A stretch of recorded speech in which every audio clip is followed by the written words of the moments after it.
crafters, it's Trisha Shayla with Just for the Love of Stamping. I'm here to share with you what to do with your leftover cards from your memories and more. This is the card kit, the card collection that was shared with Funday. And I just wanted to share how to keep yourself organized after the fact. So, here we go. Don't know if you can see, but Stampin' Up! Does have the standard stamp cases.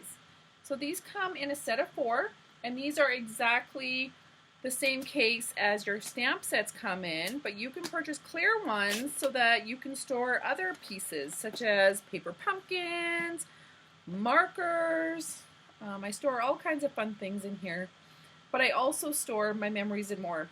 And the reason being is I want to have everything all in one spot. So I will put my leftover sticker sheets in there. I will also put my leftover cards in there. So I've got my 6x4 cards. Oh, I also have some scraps. And so because there's a 6x4 scrap in there, I'm going to add that. I just keep everything all together, including these cards. Now, depending how many I have left over will depend how thick it is. I might have to spread some of them out going this way, but looks like I have lots of leftover room, so I used quite a few cards today.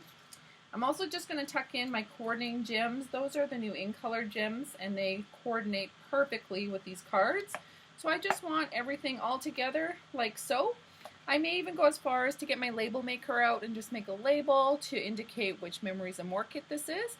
But this is a great way to store them, just all the leftover pieces, until you go and use them up.